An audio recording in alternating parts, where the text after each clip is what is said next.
Hello everyone, this is Aarohi and welcome to the fourth lecture of Python for Data Science program.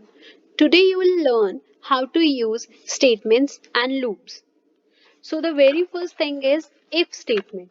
So if statement simply means if this condition satisfy means if, and this is the condition, if this condition gets satisfied, then print the block, this block which is related to this condition. Okay, so for example, let's suppose the a is a variable and the value which I'm assigning to a is 10, and the condition over here is this double equal to is for comparison. Okay, so what we are doing over here, we are saying if the value if a, when you compare the value of a with 20, means if this value is equal to the actual value of a is 10, but over here we are saying if the value is equal to 20, then print this block.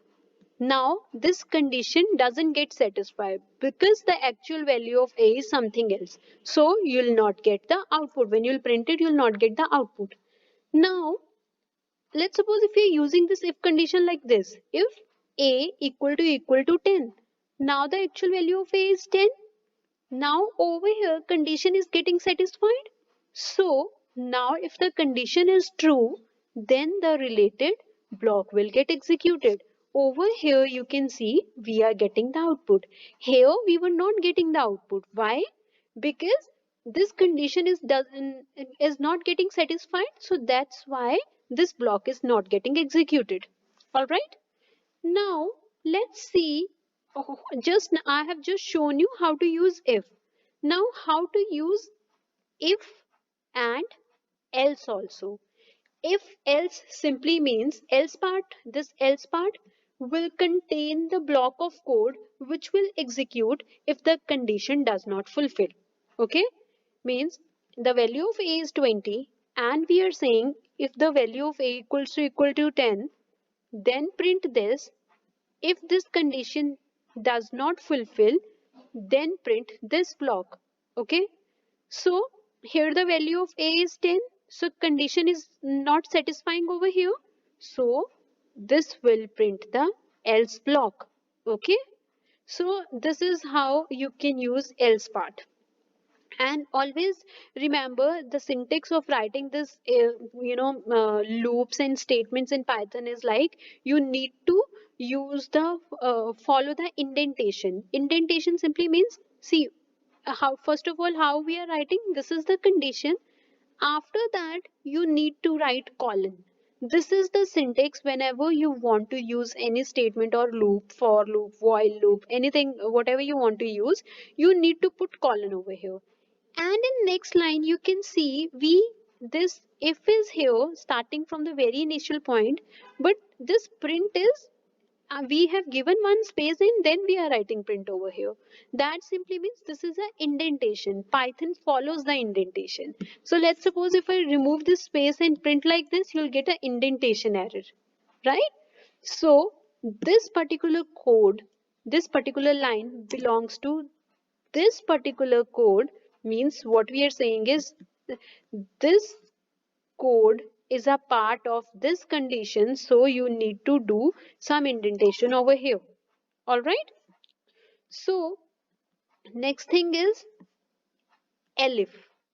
Now what is this elif? See, it is just a short for else if. We have used if else here, right? One more thing is there, else if. Okay, so this is just a shorter form that for that. So what this elif does is it simply says that if the previous condition were not true, then try this condition. Okay, let me show you with the example. The value of v variable is z. Okay, now over here we are saying if the value of v is a, then execute this code. And if this condition does not satisfy, then elif means else if check if the value of v is this, then print this code. And if this condition does not satisfy, then check if the value of v is I, then print this code, and so on. And finally, we have else part, means if any of the condition does not satisfy, then print the else part, right? So what we are doing over here, we are checking for multiple condition. If first condition does not satisfy, then check for second condition, and if that doesn't satisfy, then check for another condition. Okay, basically what we are doing is we are simply checking if the previous condition were not true, then try the next condition. Okay, this is how you can use elif. And again, remember this colon and the indentation part. So this code belong to this condition, so that's why we have given indentation over here. But the next line, this elif, this is a new code. This is not a part of this block. Okay, so you need to write this. And again, this print is a part of elif block, so that's why we have given indentation. All right. Now the next thing is nested if. Nested if simply means if statement inside the another if statement. Okay. So what we are doing over here is example for nested if is the value of a is 10 and the value of b variable is 20. And we are saying if the value of a is 30, then again we are over here we are doing a nested if else. Okay, this is a nested if else block. If the value of a is 30, then check if the value of b is 20, then print this, and otherwise print this. Okay, and this is the else part of the outer if condition. So we are having one if else, another inside a another if else. Okay, so this is what nested if is. Now let's see loop. So loop means repeating the things, right, until the condition gets satisfied. So here we are using for loop. So first of all, this counting equals to, now we have a square bracket. So basically this is a list, guys. If you remember, we have studied this part earlier, list. So we are creating a list over here, and in this list we have three elements. Okay, and now I want to print all those three elements using a for loop. So for this, cn is a variable, n is a membership operator. This also we have studied in counting, means this is a new variable. This is the syntax of for loop of a Python. So what we are doing is just write for, because this is a for loop, you need to write this. This is the new variable, n is a membership operator, counting is a this list name. Okay, so what we want is this cn variable will go in counting list, right, and print the value. So first of all, the cn is going in a list, it get this value and it printed this value 1. And again then cn goes in a list and it found this value and then it printed this value. And again the cn went to a list and it get this value and printed this value. And again remember this colon, this is a part of syntax, and we are using a indentation. Why we are using a indentation? Because this block of code we want to execute for this particular loop. So this code belongs to this particular line. So that's why we are writing it like this. Okay. So this is how you can use loop. Next is while loop. So while loop is used to execute a block of code repeatedly until the condition is satisfied. So this is the condition. What is the condition? Till now, right now, the value of count variable is 0. And the condition is till the time the value of this count variable is less than 10, till that time repeatedly this block of code should get executed. Okay. So while and then colon and over here condition.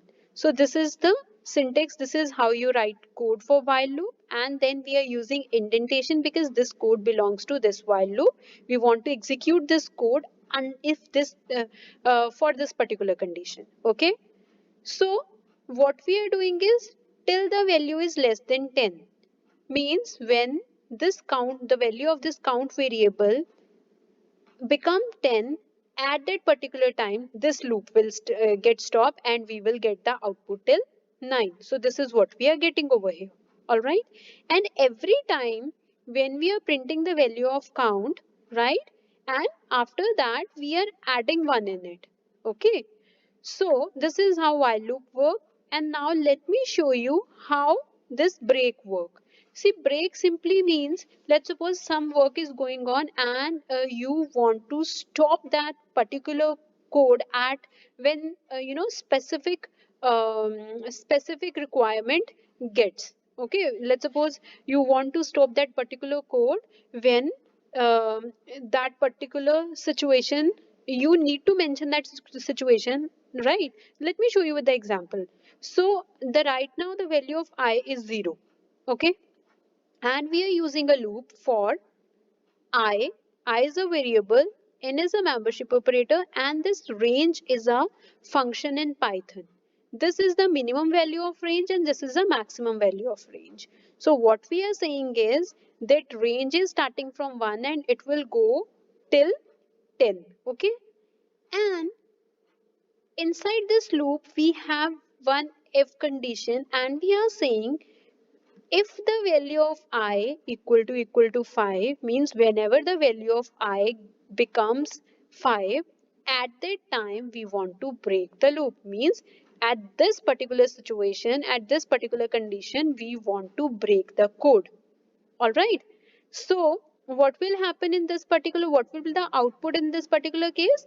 We this thing inside first loop, this inside first loop will get executed 4 times, and fifth time what will happen? Fifth time this condition is getting satisfied and our code will break, get our code will stop over here, and you will get this as a output. So this is how you can use the break. So guys, this is all about loops and statements. In my next video I'll explain you what are strings and what are different methods of string. Thank you.